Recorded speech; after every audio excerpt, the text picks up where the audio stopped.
Hello, this is Dale and these are my books. Today we're going to be talking about Under Western Eyes by Joseph Conrad. Joseph Conrad is one of these literary figures who has a very high reputation in England, and it's odd therefore that I've now read three books by Joseph Conrad and I don't think any of them are particularly good. What's interesting is that I always thought that Joseph Conrad was an English writer. However, he was born in what is now Ukraine under the Tsarist Russian government, and he was ethnically Polish, and he didn't even speak English until he was 20. So kudos to him for being able to speak and write English so well. Nevertheless, he did write a novel, this novel called Under Western Eyes. It's essentially is supposed to be a characterization of the Russian mind, and that is that there are some spooky things about the Russian mind. There's just a particular way that people think when they grow up in a Tsarist society at the end of the 1800s and the beginning of the 1900s that we as Westerners just can't quite understand. That's the whole ethos of the novel. So what is the novel about? The novel is about a bunch of revolutionaries. They're not even revolutionaries, they're anarchists, anarchist terrorists. And one day, an anarchist terrorist called Victor Halden lets off a bomb, and he kills a very senior government official in St. Petersburg in Russia. And as well as killing the senior government official, he also kills a number of innocent civilians who are not members of the government. They're just ordinary workers who happen to be in the wrong place at the wrong time.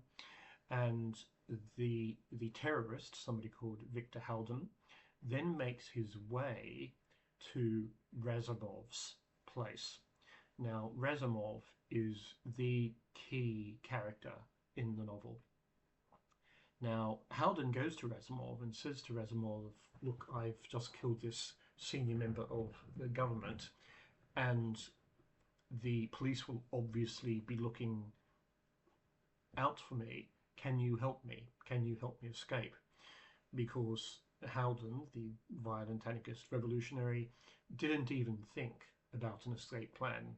He just planned the bomb going off and killing the senior government figure, and then beyond that, his thinking didn't go any further. Razumov is a bit puzzled by this because he's not an anarchist. He doesn't have radical politics, and he is in fact very much on his own. He's a young person, he's a student, he's working hard, and he has to work hard at his studies because he doesn't have any family members, he doesn't have any support, he doesn't have any connections. He will have to work, and he will have to keep his nose clean in order to get on in Tsarist Russia. There is a background figure that gives Razumov money, and the implication there is that this background figure is actually his father, and that Razumov is the illegitimate son of this background figure. So not only is Razumov a bit confused as to why Halden pays him a visit asking for help, but also Razumov is very concerned about his own welfare, because after all, this guy who's just turned up in his flat asking for help is now a wanted terrorist, and he doesn't want the government to think that he's involved in these terrorist activities. So what Razumov does, after a great deal of soul searching, is that he goes to the government authorities and he betrays Halden and reports him to the authorities. Razumov then goes on behalf of the Tsarist government to infiltrate the Russian community in Geneva, and then the novel goes through a list of characters of various anarchist revolutionary figures, all of whom are pretty unpleasant. First of all, there's a madam, we don't know her surname, a Madame de S, capital S, and she is the financial provider for many of the anarchist Russian emigres who are terrorists and anarchists living in Geneva.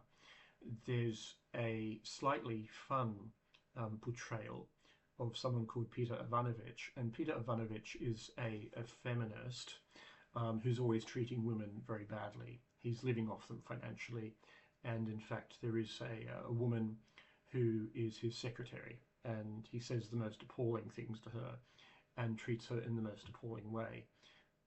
Just on a personal note, I have known an anarchist like this. He made a big deal of being a feminist, but if you were in a room and he were to walk into that room, the very first thing he did was to go for the youngest woman in the room and start chatting her up. And the suspicion was that his feminist pretensions were a way of getting women into bed, and and that was an amusing character for me to read about. In addition to that, there is another woman there who is an anarchist, but perhaps she's an anarchist not really out of conviction, but she just sees it as a way of helping the poor. She had a relatively economically secure upbringing, and she is really appalled by people going hungry in Russia. And she finds herself with anarchists, and she puts up with Peter Ivanovich, the feminist, because she thinks that's the right thing to do. However, the main character, Razumov, can't keep the secret any longer that he's not in Geneva among these Russian anarchists because he's really a Russian anarchist, but because he's a police spy, essentially. He just has to tell someone. He can't deal with the secret anymore, so he tells the secret. He tells them, I wasn't this great friend of Viktor Haldon, the anarchist who killed the senior member of the Tsarist government. In fact, I was the one who reported him to the authorities, and we learn that that Viktor Haldon was in fact executed by the Tsarist government. So he says that I was the police spy. I was the one that reported him, and it was a consequence of that report that he was actually executed. In a very good part of the book, there is a very, very unpleasant anarchist there, an anarchist terrorist. And what this anarchist does is that he says, I know the trick, I know the trick, I know how to put Razumov out of circulation without actually killing him. And what he does is that he slaps Razumov on both sides of the ears, like this, and it breaks his eardrums, and he's now deaf. So he will no longer report anything to the police because he just can't hear anything. The anarchist who carries out this atrocious act himself is a double agent, and it becomes clear that he is just a really, really unpleasant person. So whether he's working for the Tsarist police or whether he's working for the anarchists, the thing that he really enjoys is going around killing people and torturing people. And that's just the very unpleasant sort of individual that certain anarchist and terroristic groups can attract.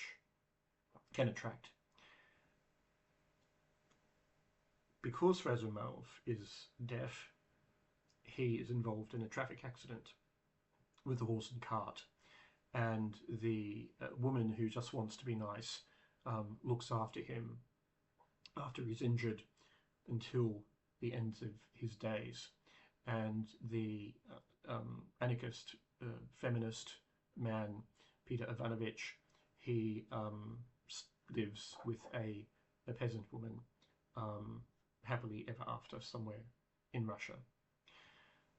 This book is supposed to be a response to Crime and Punishment, the novel by Dostoevsky. Joseph Conrad really disliked Crime and Punishment, and so this was his response to the book. I don't think it's a particularly brilliant book. I've read two other Joseph Conrad novels. One is slightly better, and one I think is worse. And I'm going to be talking about both of those in the next video. So, Should you read Under Western Eyes? If you're interested in Joseph Conrad, give it a go.